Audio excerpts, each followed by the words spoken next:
జరిగింది. ఆర్టిస్టులు అందరూ చాలామంది, ఆమని గారు ఆయన వేరే ప్రోగ్రాంలో ఆమె చెన్నైలో ఉండిపోయి, నోయల్ వచ్చి ముంబైలో ఉన్నారు. అలాగే తక్మా జబర్దస్త్ ఆర్టిస్టులు అందరూ కూడా తానా ప్రోగ్రామ్కి వెళ్ళారు. అందుకనేసి ఏంటంటే ప్రోగ్రామ్కి ఎవరు కూడా పాపం అందరూ స్పీడ్ చేస్తున్నారు కానీ ఇన్స్టాగ్రామ్లో అట్లా పెడుతున్నారు, రాలేకపోయారు. అందుకే దానికి ఇన్ఫర్మేషన్ మీకు చెప్దామనే ఉద్దేశంతో మేము చెప్పాం. ఎందుకంటే మేము అందరం పెద్దలందరం కలిపి ముందు కార్యక్రమాన్ని పూర్తి చేసి 11th డేటు ఇంకా తరువాత దాటితే పెద్ద సినిమాలు వస్తున్నాయనే ఉద్దేశంతోనే 11th రిలీజ్ చేయాలని నిర్ణయించుకున్నాం. Thank you very much. నమస్కారం. వేదిక మీద ఉన్న పెద్దలకి అలాగే నా మీడియా సోదరులందరికీ కూడా హృదయపూర్వక నమస్కారాలు తెలియజేసుకుంటూ, ముందుగా మీ అందరికీ దీర్ఘాయుష్మాన్ భవ. ఎవరైనా అనవచ్చు, అందుకనే మీ అందరి ఆయుష్ నిండు నూరేళ్ళు, అందరూ ఆరోగ్యంగా ఉండాలి, సంతోషంగా ఉండాలని ఈ సినిమా టైటిల్ లాగే నేను కూడా మనస్ఫూర్తిగా కోరుకుంటూ, దీర్ఘాయుష్మాన్ భవ సినిమాలో నేను హీరోకి బాగా నటించానండి. సినిమా చాలా సందడిగా జరిగింది షూటింగ్ అంతా, బికాజ్ ఆఫ్ పూర్ణానంద్ గారు నాకు చాలా మంచి వేషం ఇచ్చారు సినిమాలో. అంటే రెగ్యులర్గా అందరం సినిమాకి వెళ్తాం, ఎంటర్టైన్ అవుతూ ఉంటాం, మళ్ళీ సినిమాని మళ్ళీ ఇంకొకసారి ఎప్పుడు మనం టీవీలో చూసినప్పుడు ఇంకొకసారి నవ్వుకుంటాం, కానీ సినిమా మాత్రం గుర్తుపెట్టుకునే సినిమా అవుతుంది డెఫినెట్గా. ఎందుకంటే అన్ని క్యారెక్టర్స్ ఉన్నాయి, ఆర్టిస్టులు అందరూ పార్టిసిపేట్ చేశారు ఈ సినిమాలో. హీరో కార్తీక్ నాకు మంచి ఫ్రెండ్, అలాగే నోయల్, వీళ్ళందరూ సినిమాని ఆ రోజున షూటింగ్ జరుగుతున్నప్పుడే అనుకున్నాం, షూటింగ్ సెట్లో మేము అంత నవ్వుకున్నాం, రేపు థియేటర్లో కూడా అంత నవ్వుకుంటారని. అలాంటి మంచి సినిమాని మాకు అందించినటువంటి పూర్ణానంద గారికి, ఈ సినిమాని ప్రేక్షకుల ముందుకు తీసుకొచ్చుతున్న ప్రొడ్యూసర్ మురళీకృష్ణరాజు గారికి, మా అన్నయ్య దాము గారికి, నట్ కుమార్ గారికి, వేదిక మీద ఉన్న పెద్దలందరికీ, మా ఫైర్ బ్రాండ్ ఆర్పీకి అందరికీ కూడా శుభాభినందనలు తెలియజేస్తూ I wish you all the best. దీర్ఘాయుష్మాన్ భవ. Thank you. ఈ మూవీలో 4 పాటలు రాశానండి. 4 వివిధ సందర్భాల్లో వచ్చే సాంగ్సే. ఒక 2 మెలోడీ సాంగ్స్, అలాగే ఒక బ్రేకప్ సాంగ్ కూడా ఉంది. నేను అర్జున్ రెడ్డిలో రాసిన బ్రేకప్ సాంగ్ ఎంత హిట్ అయిందో మీకు తెలుసు, అలాగే దీంట్లో కూడా చాలా మంచి బ్రేకప్ సాంగ్ ఉంది, అలాగే లవ్ సాంగ్స్ ఉన్నాయి. ఇలా అన్ని రకాల పాటలు నాతో రాయించినందుకు పూర్ణానంద్ గారికి చాలా చాలా థ్యాంక్స్. వినోద్ యాజమాన్య గారు దీనికి మ్యూజిక్ అందించారు, చాలా మంచి ట్యూన్స్ ఇచ్చారు, చాలా మంచి మ్యూజిక్ డైరెక్టరు. ఈ పాటలు ఆల్రెడీ రిలీజ్ అయ్యాయి, వీటిని ఆదరించినట్టు ఈ సినిమాని కూడా ఆదరించాలని కోరుకుంటున్నాం. అలాగే మన పూర్ణానంద్ గారు చాలా డెడికేటెడ్, అంటే నేను ఆయనతో 4 పాటలు రాస్తూ ఆయనతో ట్రావెల్ అయ్యాను చాలాసార్లు. చాలా మంచి డైరెక్టర్ అవుతారు. అలాగే కొన్ని పాటలు ఇంకా మీరు ఇక్కడ చూసినవి కాకుండా ఇంకా 2 పాటలు ఉన్నాయి, రాఘేంద్ర గారి స్టైల్లో తీసారు ఆయన ఒక 2 పాటలు నాకు చాలా ఇష్టం. ఓయ్ ఓయ్ ఎక్కడ ఉన్నావే అని ఒక పాట ఉంటుంది, అది నాకు ఫేవరెట్. అలాగే వంకాయలపాటి మురళీకృష్ణ గారు ఈ సినిమాని చాలా బాగా మంచి ప్రొడక్షన్ వాల్యూస్తో ఇప్పుడున్న పరిస్థితుల్లో ఒక ఇంతమంది ఆర్టిస్టులతో సినిమా తీసి దాన్ని రిలీజ్కి తీసుకురావటం చాలా గ్రేట్. అలాగే ఈ సినిమాలో యాక్ట్ చేసిన వాళ్ళందరూ చాలామంది ఆర్టిస్టులు ఉన్నారు. అలాగే కార్తీక్ రాజ్ మా హీరో, ఆయనకి నేను కౌశల్య కృష్ణమూర్తి అనే సినిమాలో ఒక రాకాసి గడుసుపెల్ అనే ఒక పెద్ద హిట్ సాంగ్ రాశాను. తర్వాత మళ్ళీ ఇది ఆయనతో నాకు 2వ సినిమా. అలాగే ఈ సినిమా రిలీజ్కి దీనికి సపోర్ట్ చేస్తున్న మా Nat Kumar sir thank you very much sir. ఈ సినిమాని మీరు తీసుకొస్తున్నందుకు. వాళ్ళ బ్యానర్లో కూడా నేను ఇదివరకు ఒక 2 సినిమాలు రాసి ఉన్నాను. అలాగే మా సినిమాలో యాక్ట్ చేసిన జెమినీ సురేష్ గారికి, ఆర్పి గారికి, ఇంకా మిగతా ఆర్టిస్టులందరికీ చాలా చాలా థ్యాంక్స్ చెప్తున్నాను. ఈ సినిమాని థియేటర్కి వచ్చి చూసి ఒక అంటే హోల్సమ్ ఫ్యామిలీ ఎంటర్టైన్మెంట్లా ఉంటుంది. ఇంటిల్లపాది కలిసి కూర్చుని చక్కగా నవ్వుతూ మంచి పాటలు ఎంజాయ్ చేస్తూ ఎమోషన్స్ని ఫీల్ అవుతూ మంచిగా ఈ సినిమాని ఎంజాయ్ చేయొచ్చు. అందరూ థియేటర్కి వచ్చి చూసి ఈ సినిమాని హిట్ చేస్తారని మనస్ఫూర్తిగా కోరుకుంటూ మా టీం అందరికీ ఆల్ ద వెరీ బెస్ట్ చెప్తూ పూర్ణానంద్ గారు సక్సెస్ అవ్వాలని కోరుకుంటున్నాను. థ్యాంక్ యూ వెరీ మచ్ అండి. మీడియా మిత్రులందరికీ కూడా ఫస్ట్ ధన్యవాదాలు తెలియజేసుకుంటున్నాను. మా సినిమా ఈ దీర్ఘాయుష్మాన్ భవ కంప్లీట్లీ ఒక ఫ్యామిలీ ప్యాకేజ్. ఓకే, ఇందులో కామెడీ ఉంది, ఎమోషన్స్ ఉన్నాయి, కంప్లీట్ ఒక ఫ్యామిలీ డ్రామా. ఎక్కడైనా సరే అందరూ కలిసి ప్రశాంతంగా కూర్చోగలిగి చూసే సినిమాల్లో నా సినిమా కూడా ఒకటి ఉంటుందని ఖచ్చితంగా నేను చెప్పగలను. ఈ సినిమాకి ప్రొడ్యూస్ చేసిన వంకాయలపాటి మురళీకృష్ణ గారికి ధన్యవాదాలు తెలియజేసుకుంటున్నాను. అలాగే ఈ సినిమా రిలీజ్కి సపోర్ట్ చేస్తున్న నట్ కుమార్ గారికి ధన్యవాదాలు తెలియజేసుకుంటున్నాను. Thank you very much. ప్రొడ్యూసర్గా ఇది నాకు ఇది ఫస్ట్ ఫిల్మ్. ఈ సినిమా ప్రొడక్షన్లో నాకంటే ఎక్కువ పాపం పూర్ణచంద్ర గారు ఎక్కువ కష్టపడ్డారు. నటి కుమార్ గారి సహాయ సహకారాలతో ఇది రిలీజ్ చేయగలుగుతున్నాము.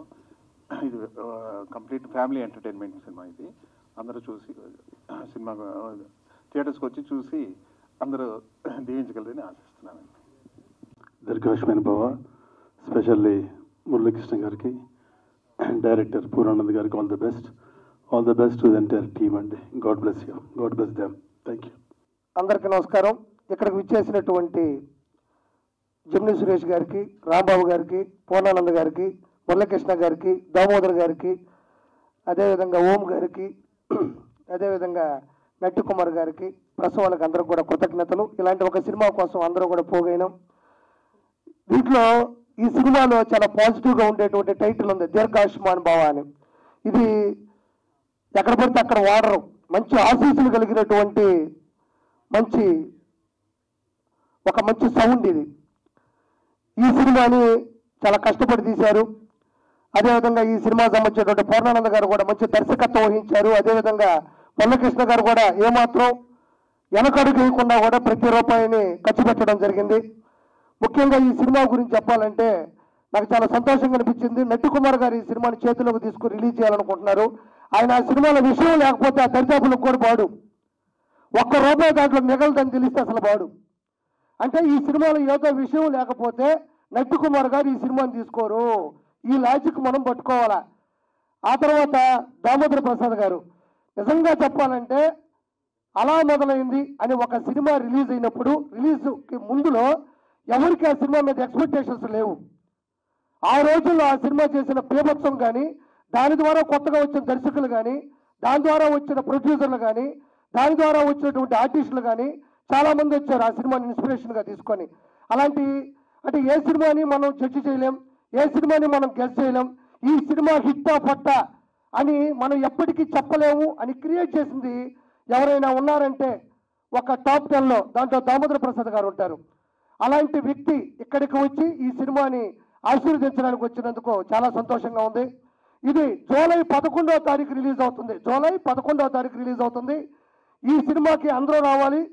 రెండు ప్రభుత్వాలు కూడా ఖచ్చితంగా చిన్న సినిమాకి కానీ పెద్ద సినిమాకి కూడా వాళ్ళ యొక్క సహాయ సహకారాలు అందిస్తున్నారు. దీంట్లో మంచి మంచి ఆర్టిస్టులు కూడా ఉన్నారు. గెటప్ శ్రీ గారు, రాంప్రసాద్ గారు, జమిని సురేష్ గారు, 30s ఇండస్ట్రీ పృథ్వీ గారు. అదేవిధంగా చూసాం మనం ప్రోమో చాలా మంచిగా ఉంది. ప్రోమో కూడా అదేవిధంగా పిట్ షార్ట్స్ కానీ సీన్స్ కూడా ప్లే అయినాయి. కాబట్టి ఈ సినిమాని ఖచ్చితంగా మీ ప్రెస్ ద్వారా కానీ, అది సోషల్ మీడియా, డిజిటల్ మీడియా, లేకపోతే ఏదైనా పేపర్ కానీ ఏదైనా కూడా మీ ద్వారా ఈ సినిమా జనాల్లోకి వెళ్ళాలని మనస్ఫూర్తిగా కోరుకుంటున్నాను. ఈ సినిమా జూలై 11వ తారీఖు వస్తుంది. కాబట్టి మీరందరూ కూడా ఆశీర్వదించాలి. ఖచ్చితంగా ఈ సినిమా సూపర్ డూపర్ హిట్ అయ్యి మురళీకృష్ణ గారికి పెట్టిన డబ్బులు ఏం ఆదాయం రావాలని నేను కోరుకోవట్లే, ముందు పెట్టిన డబ్బులు వచ్చేసాను మనస్ఫూర్తిగా కోరుకుంటూ నేను మీ కిరా కార్పిని. Thank you so much. మనందరికీ సుపరిచితులే, కొత్తగా ఆయన్ని పరిచయం చేయాల్సిన అవసరం లేదు. ప్రముఖ నిర్మాత, distributor, exhibitor and producer council joint secretary. Okay అండి, ఈ సినిమాని మనం అందరం ట్రైలర్ చూసాం, సాంగ్స్ చూసాం, మొత్తం టోటల్ ప్రమోస్ చూసాం.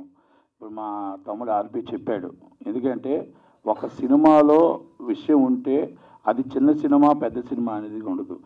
సినిమా హిట్ అయితే పెద్ద సినిమా, పట్ట అయితే చిన్న సినిమా, రెండే ఉంటాయండి. ఇక్కడ సినిమాలు హిట్ పెద్ద సినిమా ఉండదు, చిన్న సినిమా ఉండదు. పెద్ద సినిమాలు చూసాం, థియేటర్లో ఖాళీ సినిమాలు చూసాం, చిన్న సినిమాలు కూడా ఫుల్ సైన్స్ సినిమాలు చూసాం. ఉదాహరణకు మనకు దామోదర్ ప్రసాద్ గారి సినిమా చెప్పారు, అలాగే అలా మొదలైన సినిమా. అంటే ఒకటండి, ఏదైనా సినిమాని తీయడం, ఖర్చు పెట్టడం ప్రొడ్యూసర్ వంతు అయితే, సినిమాని చక్కగా తీయడం డైరెక్టర్ వంతు. దాన్ని మార్నింగ్ షోకి థియేటర్ దాకా తీసుకెళ్ళాలి, మార్నింగ్ షోకి థియేటర్లో జనాలు రావాలి అంటే అది డైరెక్టర్ ఎంత దాకా తీసుకెళ్తాడంటే ప్రొడ్యూసరు ముందు థియేటర్లో సినిమా వేయాలంటే డిస్ట్రిబ్యూటర్ ముందు సినిమా థియేటర్లో సినిమా వేయగలిగితే అక్కడ ఉన్న కంటెంట్ హీరో కానీ హీరోయిన్లు కానీ ముందు థియేటర్కి జనాలు రావాలి. ఆ జనాలు రప్పించగలిగితే టాక్ ఇప్పుడు ఏంటంటే అంత బేగా జనాలు రావట్లేదు, ఎందుకంటే హీరోయిజం లేని సినిమాలు.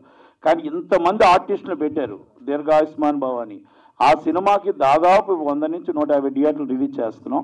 కనుక ఈ సినిమాకి పాజిటివ్ టాక్ రావడానికి కారణం ఏంటంటే థియేటర్లు మామూలుగా అడుక్కోవాలి, అంటే అడుక్కోవాలంటే వేరే విధం కాదండి. చిన్న సినిమా అంటే అంత పరిస్థితి అయిపోయింది. శుక్రవారం రిలీజ్ అంటే గురువారం ఆదివారం నుంచి అడుగుతుంటే ఎవరు థియేటర్లు ఇవ్వట్లేదంటే ఎవరు ఎగ్జిబిటర్ తప్పు కాదు అది. ఎందుకంటే థియేటర్కి జనాలు రావట్లేదు అనేది, ఇష్టం వచ్చినట్టు సినిమాలు తీసేశారు, అవి రావట్లేదు జనాలు అనేది వాళ్ళ బాధ.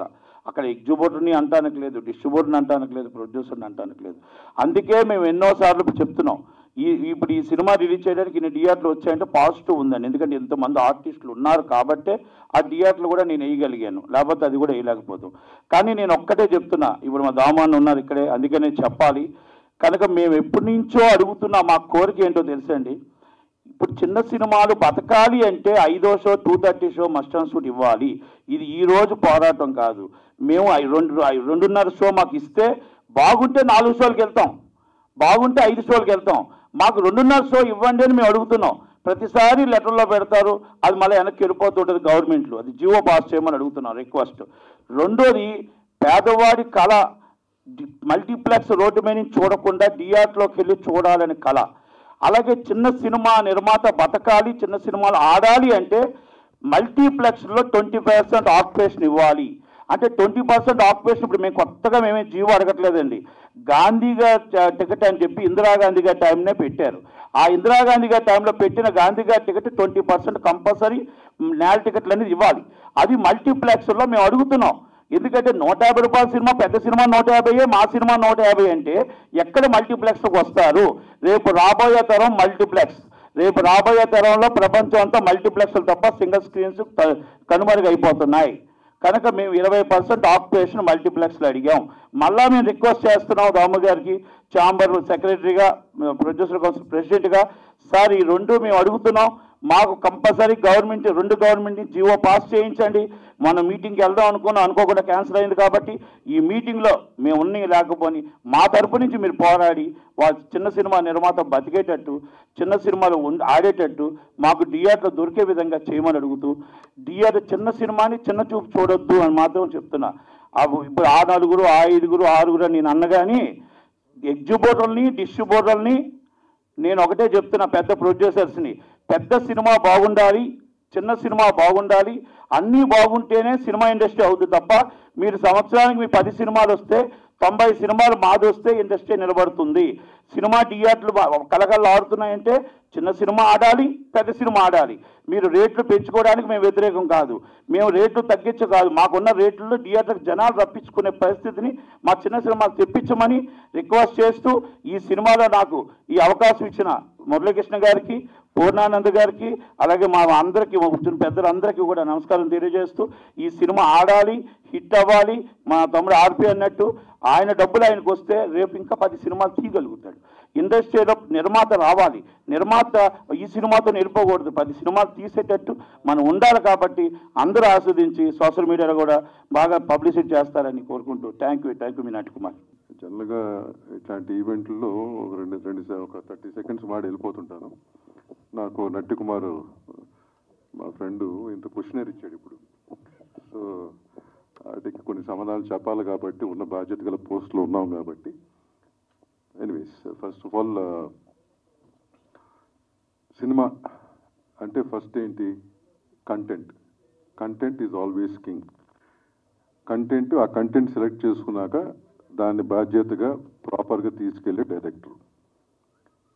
3, దానికి తగ్గ టైటిల్ ఆల్మోస్ట్ 25% కవర్ చేస్తుంది. ఆ టైటిల్ ప్రస్తుతం ఈ దీర్ఘాయుష్మాన్ అనే టైటిల్ ఏదైతే ఉందో, ద మోస్ట్ పాజిటివ్ టైటిల్ ఇందాక ఎవరు చెప్పినట్టు. అట్ ద సేమ్ టైం ఈజీగా పలకబడే టైటిల్, మన ఇళ్లలో రెగ్యులర్గా వినే పదం అది. So title also they are successful. ఇకపోతే ట్రైలర్ చూసాం, నంబర్ ఆఫ్ ఆర్టిస్ట్ ఉన్నారు, అందరు రికగ్నైజ్డ్ ఆర్టిస్టులు. మన బేసిక్గా సినిమా అనేది విజువల్ మీడియం. ఎప్పుడైతే విజువల్ మీడియం అంటే విజువల్ షుడ్ బి బ్యూటిఫుల్. 150 రూపాయలు, 100 రూపాయలు, లేకపోతే 20 రూపాయలు పెట్టి టికెట్ కొన్నా కానీ విజువల్ చాలా బ్యూటిఫుల్గా ఉండాలి. విజువల్ బ్యూటిఫుల్గా ఉండాలి అంటే హీరో హీరోయిన్లు బాగుండాలి, at the same time visual content బాగుండాలి, అంటే కెమెరా వర్క్ బాగుండాలి, ఇవన్నీ కూడా. సో దీంట్లో కపుల్ లవ్ స్టోరీ లాగా అనిపించింది నాకు. ఆ లవ్ స్టోరీలో కపుల్ బాగున్నారు. At the same time all character artist అందరూ కూడా ఎవరెవరు చేశారు, సురేష్, ఓజి, ఆర్పి ఇద్దరే వచ్చారు. బట్ మిగతా అందరూ కూడా ఆల్ నోన్ ఆర్టిస్ట్. సో మిగతా ఆర్టిస్ట్ యూఎస్లో ఉన్నారంట, but whatever known artist అందరూ ఉన్నారు. సో బేసిక్గా విజువల్ డెఫినెట్గా బాగుంటుంది. So they are successful there also. Next step ఇవన్నీ చేసిన తర్వాత ఈ సినిమాను ముందుకు ఎటు తీసుకెళ్ళాలి. మురళీకృష్ణ గారు కూడా is very good friend, and ఆయన ఫస్ట్ సినిమా, ఆయన వేరే వ్యాపారాలు చాలా ఉన్నాయి. సినిమా ఇండస్ట్రీలో కూడా చాలా మందికి చేయూతగా ఉంటూ ఫైనాన్స్ కూడా చేసేవారు ఆయన, బట్ ఆయన ప్రొడ్యూసర్గా ఫస్ట్ సినిమా కాబట్టి ఆయన వెనకాల ఒక ప్రాపర్ డైరెక్టర్ పూర్ణానందం ఉండటం కానీ, వెనకాల నట్టి కుమార్ లాంటి వాళ్ళు ఉండి దీన్ని ఫైనల్ స్టెప్కి ఎట్లా తీసుకెళ్తాడు దానికి ప్రాపర్ ప్లానింగ్ ఇన్నేళ్ళ నుంచి ఉన్నాడు కాబట్టి, ఈ ఆల్సో ఎక్స్పీరియన్స్ డిస్ట్రిబ్యూషన్ ఎగ్జిబిటర్ కాబట్టి ప్రాపర్గా తీసుకెళ్తారు. సో ఆ సక్సెస్ అది కూడా సక్సెస్ఫుల్ అయ్యారు మీరు. సో ఇన్ని సక్సెస్లు ఉన్నాయి. ఇన్ని సక్సెస్లు జనరల్గా ఏ ప్రొడ్యూసర్కి, అంటే కొత్తగా వచ్చిన ప్రొడ్యూసర్ కానీ చిన్న సినిమాలు చేస్తాం. చిన్న సినిమా అంటే నేను అనేది ఇంత నటి చెప్పినట్టు చిన్న సినిమా పెద్ద సినిమా అంటూ ఉండదు, ఆడిందే సినిమా పెద్ద సినిమా. కానీ చిన్న సినిమా పెద్ద సినిమా భేదం ఎందుకు వస్తుందంటే బడ్జెట్ పరంగా వస్తుంది. ఆ భేదం తప్పక ఆడిన దాని మీద కాదు. చాలా పెద్ద సినిమా అంటే బడ్జెట్ ఎక్కువ పెట్టిన సినిమా కూడా పోతున్నాయి ఈ రోజులు, అందరూ మీకు తెలిసిన విషయమే. కోర్టు లాంటి చిన్న సినిమాలు వాడిని. సో ఆడిన సినిమానే పెద్ద సినిమా మా లెక్కలో. బడ్జెట్ పరంగా చిన్న పెద్ద ఉండొచ్చు. నిన్నో మొన్నో మీ మీడియాలోనే ఎక్కడో రాశారు, దానికి మా పోస్టర్ బాయ్ అంటాం. మా పోస్టర్ బాయ్ అంటే రామ్ సత్యనారాయణ అని చెప్పి మాకు పోస్టర్ బాయ్ ఉంటాడు ప్రొడ్యూసర్స్కి. రోజు మీ మీడియాతో ఎక్కడో చోట ఫోటోలో కనపడుతుంటాడు. తను ఒక వివరణ ఇచ్చాడు, ఇచ్చి నాకు ఒక వీడియో పంపించాడు. ఏమని ఇచ్చారంటే, దాము గారు లాంటి వాళ్ళు ఇంకొంతమంది చిన్న సినిమా ప్రొడ్యూసర్ని డిస్కరేజ్ చేస్తున్నారు, సినిమా తీయొద్దని చెప్తున్నారట అని మధ్య వచ్చింది. 3-4 రోజుల నుంచి వచ్చినట్టు ఉంది, నాకు తెలియదు వచ్చినట్టు. మావాడు ఏదో ఇంటర్వ్యూ ఇచ్చి దానికి క్లారిఫికేషన్ ఇచ్చి నాకు పంపించాడు అనమాట. ప్రతి నెల ఛాంబర్లో కానీ ప్రొడ్యూసర్ కౌన్సిల్లో కానీ ఒక 50 నుంచి 70 మంది ప్రొడ్యూసర్లు అవుదామని చెప్పి అప్లికేషన్ పెట్టుకుంటారు. అంతకుముందు ఉండేది, అంటే మేము కూడా ఇనీషియల్గా వచ్చినప్పుడు 1-to-1 చేశారు కౌన్సిలింగ్, మధ్యలో ఆగిపోయింది. మళ్ళీ నేను ఒక 4-5 years బ్యాక్ ఈ కౌన్సిలింగ్ చేయడం పెట్టడం స్టార్ట్ చేసాం. కోవిడ్ వస్తే ఆగిపోయింది, మళ్ళీ మొదలు పెట్టాం. సో ఎవ్రీ మంత్ అప్లికేషన్ వచ్చినప్పుడు వాళ్ళకి మెంబర్షిప్ ఇమీడియట్గా నేను సంతకం పెట్టి ఇవ్వను, ఇస్తాం. ఒకవేళ రాలేకపోతాడని ఏమంటే ఇస్తాం కానీ, బట్ వాళ్ళని కంపల్సరీ ఒక కౌన్సిలింగ్ అనేది 2 hours కౌన్సిలింగ్ రమ్మని అడుగుతాం. వాళ్ళు జనరల్గా మేనేజర్లు పంపిస్తారు. మేనేజర్లు కాదమ్మా, ప్రొడ్యూసర్ అనేవాడు ఎవడైనా సరే, what ever capacity is, what ever ఎన్ని వ్యాపారాలు ఉన్నా కానీ అతను ఆ కౌన్సిలింగ్ రావాలని కోరుకుంటాం. అంటే చాలామంది వస్తున్నారు. ఈ కౌన్సిలింగ్లో మేము ముఖ్యం చెప్పి డిస్కరేజ్ చేయటం కాదు, చాలామంది డైరెక్టర్లు కూడా వస్తుంటారు. నేను డైరెక్టర్లు వాళ్ళకి చెప్తుంటా, ఏమయ్యా ఇప్పుడు నేను చెప్పేది చాలా ఇబ్బందికరంగా ఉంటుంది మీకు డైరెక్టర్లకి, సో మీరు ఇక్కడ మీటింగ్ వినపోవటం బెటర్, బయటకు వెళ్ళిపోండి అంటుంటాను. ఇప్పుడు ప్రొడ్యూసర్లే ఉండాలని చెప్పి. ఎందుకంటే ప్రొడ్యూసర్లకు నేను చెప్పేది ఏంటంటే, ఎన్నో వ్యాపారాలు, రియల్ ఎస్టేట్ అంటారు, ఇండస్ట్రీస్ అంటారు, ఇన్ని వ్యాపారాలు చేసినా కానీ ఎప్పుడైతే సినిమా ఇండస్ట్రీకి వచ్చారో దాని మీద అవగాహన లేకుండా దిగుతారు. జస్ట్ బికాజ్ డబ్బు ఉంది కదా అని దిగుతారు. అది కరెక్ట్ కాదు. ఇది ఒక వ్యాపారమే. రియల్ ఎస్టేట్ వ్యాపారం చేయాలంటే ఒక ల్యాండ్ కొనాలంటే 10 మంది లాయర్ల దగ్గర తిరిగి కొనాలవుతుందని ఆలోచిస్తారు. సినిమా తీద్దాం అనుకున్నప్పుడు 6 నెలల్లో, సంవత్సరం ఇండస్ట్రీ మీద అవగాహన పెంచుకుని దిగండి అని చెప్పడం జరుగుతుంది. అది కూడా ఎందుకు చెప్తున్నామంటే, ఇది glamour industry, attractive industry. So డబ్బు ఉంటే సరిపోతుంది, ఈ అట్రాక్ట్ అయ్యి వచ్చేస్తుంటారు. వచ్చేసి సినిమాలు చేస్తారు, రిలీజ్ అవ్వవు, పక్కన పడేస్తారు. ఇంత నటి చెప్పినట్టు ఒక ప్రొడ్యూసర్ డబ్బు పెట్టి సినిమా తీస్తున్నాడు అంటే ఒక క్యాలిక్యులేటెడ్ రిస్క్ ఉండాలి, క్యాలిక్యులేటెడ్ రిస్కే చేయాలి, అవగాహన ఉండాలి. ఉంటే తప్పులు జరగవు. జరిగినా కానీ మన కంట్రోల్లో ఉంటాయి. వచ్చాం, డబ్బు పెట్టాం, మమ్మల్ని మోసం చేసింది ఇండస్ట్రీ అని చెప్పి సినిమా అయిపోయినాక వెళ్ళిపోతుంటారు. అది కరెక్ట్ కాదు. సో మేమంటున్నాం, ఒక సంవత్సరం అవగాహన పెంచుకొని అప్పుడు దిగండి. అట్లీస్ట్ మీకు పోయినా కానీ మీ చేతులతో, మీ నాలెడ్జ్తో డబ్బు పోతుంది, కొంచెం సాటిస్ఫాక్షన్ ఉంటుంది. అంతేగాని దిగిపోయి ఎవరినో నమ్మి పెట్టి డబ్బు పోగొట్టుకుని, పోయిన డబ్బు కంటే ఈ మనీ అది ఎక్కువ ఉంటుంది, ఎవరో నమ్మం పోయామని. సో ఇట్లాంటి నేను కౌన్సిలింగ్ ఇవ్వడం జరుగుతుందన్నమాట. ఇవన్నీ జాగ్రత్తలు పడండి, అగ్రిమెంట్లు చేసుకోండి, ఇవన్నీ చెప్పడం జరుగుతుంది. ఇదే మిస్లీడ్ చేశారు, ఏదో డిస్కరేజ్ చేస్తున్నారు. ఎందుకు చేస్తున్నామంటే వాళ్ళు ఇవన్నీ పాటిస్తే ఒక సినిమా కాదు, అట్లీస్ట్ 3 సినిమాలు తీయగలరు. ఆడుతుందో లేదో సినిమాని దైవాధీనం. అది ఎంత కష్టపడి తీసినాక డెఫినెట్గా దైవాధీనం. అది ఎక్కడో 1% లక్ అనేది ఈ ఇండస్ట్రీలో ప్రతి ఒక్కరికి, ఆర్టిస్ట్ అవ్వచ్చు, ప్రొడ్యూసర్ అవ్వచ్చు, డైరెక్టర్ అవ్వచ్చు, ఆ 1% లక్ అనేది place a major role. Success formula అంటారా? బ్యూటీ ఆఫ్ ద ఇండస్ట్రీస్ ఆ సక్సెస్ ఫార్ములా అనేది లేదు. 50 ఏళ్ళు 100 సినిమాలు తీసిన అతను రామానాయుడు గారికి ఆ సక్సెస్ ఫార్ములా లేదు కదా.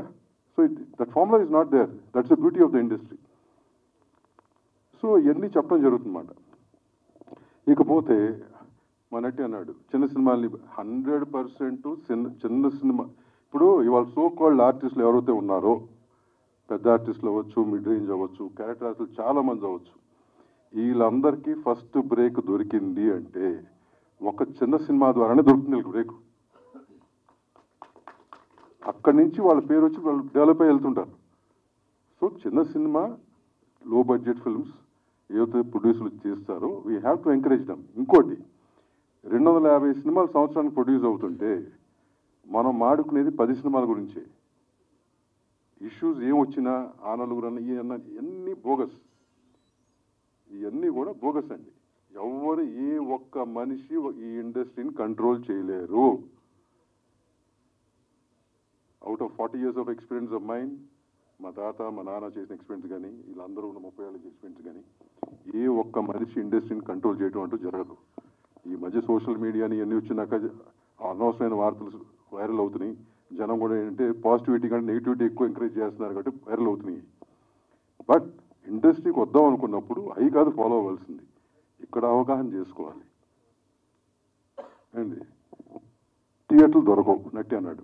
థియేటర్లు దొరికినట్టు మనం అందరం కలిసి సంక్రాంతికే థియేటర్లు కావాలి, దసరాకే థియేటర్లు కావాలంటే రావు. ఎందుకంటే వాళ్ళు వ్యాపారస్తులే కదా. వాళ్ళకి ఆ పీరియడ్లో వ్యాపారం జరుగుతుంది, వాళ్ళకి 4 డబ్బులు మిగులుతాయి. 52 వారాల్లో 20 వారాలు వాళ్ళకి వ్యాపారం ఉంటే మిగతా 32 వారాలు కింద మీద పడుతుంటారు. అది యావరేజ్ చేస్తుంటారు. కానీ మనం సినిమా తీసి మాకు అదే రోజు కావాలంటే ఇబ్బంది పడతాం. ఇకపోతే 5వ షో అడిగాడు నట్టి. 5వ షో ఆల్మోస్ట్ అంత ఒకప్పుడు ఉండేది. దాని తర్వాత ఏంటంటే క్రమేపంగా ఎప్పుడైతే ఈ వ్యాపారం తక్కువ వచ్చిందో 5వ షో కూడా మాయమైంది. ఇప్పుడు 5వ షో ఏమంటారు వాళ్ళు, 8:30కి ఇస్తూ ఉంటారు. 8:30కి ఏమో మాకు 5:30కి వస్తే జనం రారు, మాకు వద్దంటారు. వీళ్ళు ఏమంటారు, మాకు 2:30 షో కావాలంటారు. ఆ 2:30 షోకి ఏమో ఒక పెద్ద సినిమా అనుకోండి, ఆ 2:30 షో అనేది ఇంపార్టెంట్ షో వాళ్ళకి, అక్కడ రెవెన్యూ వస్తుంది బాగా. థియేటర్ రోడ్కి కూడా అది కావాలి. సో బేసిక్గా ఈ ఇష్యూ ఏంటంటే నేను మన వాళ్ళకి కూడా చెప్తుంటాను, ముందు అసలు దీనికి మనలో మనం డిస్కస్ చేయాలి. ఫస్ట్ ఇఫ్స్ అండ్ బట్స్ ఏంటి మనం డిస్కస్ చేసుకుని పాజిటివ్గా మనం కూడా మీటింగ్లు జరగాల్సింది. ఇప్పుడు ఇవన్నీ కూడా ప్రభుత్వాలు ఎంతవరకు ఇన్ఫ్రాస్ట్రక్చర్ చేస్తాయి, లైసెన్సింగ్ చేస్తాయి. కానీ మన వ్యాపార లావాదేవీలు అనేది మనలో మనం డిస్కస్ చేసుకుని మనకి ఫర్దర్గా నెక్స్ట్ 20 years ఏ రకంగా రన్ అవ్వాలని మనం డిస్కస్ చేసుకుని మనం ఒక తాటి మీదకి వస్తే ఆ తాటి మీదకి వచ్చినాక మన గవర్నమెంట్ లేరుగా నేను అడిగితే జరుగుతుంది.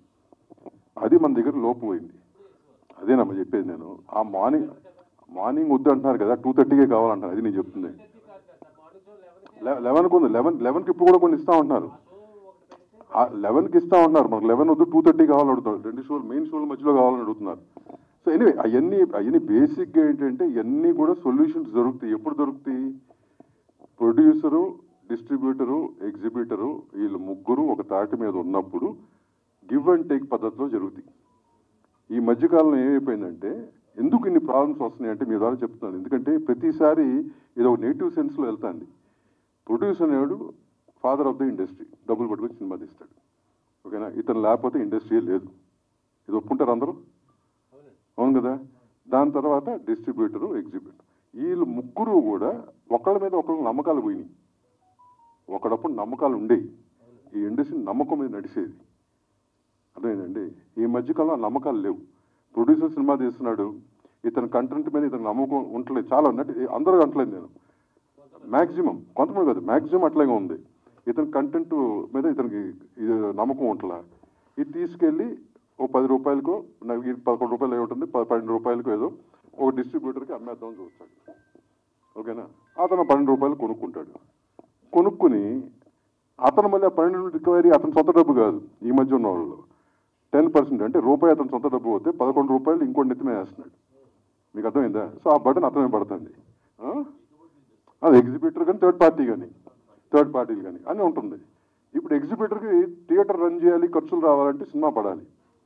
సరే, ఇప్పుడు సినిమాల్లో ఉన్నాయి కదా, అతను ఆ డబ్బు ఇచ్చి అతనే తీసుకుంటాడు. ఆ బటన్ అతను మీద వేస్తాడు. ఫైనల్గా ఏంటి, ఇప్పుడు ఈ మధ్యకాలంలో సినిమాకి జనం రావట్లా, కోవిడ్ తర్వాత అసలు రావట్లా, చాయిస్ ఎక్కువైపోయింది వాళ్ళకి. ఓటీటీలో అంతకుముందు లేడీస్ చాలామంది పొద్దున్న లేకపోతే సాయంత్రం వరకు సీరియల్ చూసేవారు. ఒకళ్ళు మిస్ అవుతే రికార్డ్ చేసి నెక్స్ట్ డే చూసేవారు. అవునా? ఓటీటీ వచ్చినప్పుడు ఏమైంది, ఆ సీరియల్స్ కూడా లేనప్పుడు ఏమైంది, నీకు ఓటీటీలో ఫారిన్ కంటెంట్ కానీ వెబ్ సిరీస్ అని చెప్పి వాళ్ళు డబ్బింగ్ చేసి కూడా వేసేవారు. ఇవాళ రోజున మన సీరియల్స్ కంటే కూడా ఆ కంటెంట్ ఎక్కువ చూస్తున్నారు ఇంట్లో ladies. Because why, better content చాలామంది. సో అట్లా మనమే అలవాటు చేసాం అది కదా. సో ఎన్ని ప్రాబ్లమ్స్ ఉన్నాయి, ఎన్ని ప్రాబ్లమ్స్ మనం ఎట్లా సాల్వ్ చేసుకోవాలని చెప్పి మనం మాట్లాడుకుని ఒక తాటి మీద వచ్చి మాట్లాడుకోవాలి. కానీ ఎవరికి వాళ్ళు ఎవరు ఒపీనియన్ చెప్పేసి ఎవరు చేసుకుంటే అయ్యే పని కాదు ఇది. అంటే ఓటీటీ ఎందుకు వస్తుంది, అదే సినిమా కాదు వేరే సినిమా వస్తుందా? అవునండి, నేను అదే అంటున్నా. నేను అంటుంది అవునమ్మా, ఇప్పుడు ఓటీటీ ఎవరిది, ఒక కార్పొరేట్ కంపెనీది. అవునా? అతను కూడా అది తప్పే కదా. నేను అదే అంటుంది, అందరూ ఒక తాటి మీదకి వచ్చి నెక్స్ట్ 20 years ఈ వ్యాపారాన్ని ఎట్లా ముందు తీసుకెళ్ళాలని ఆలోచన మనకు ఉండాలి ముందు.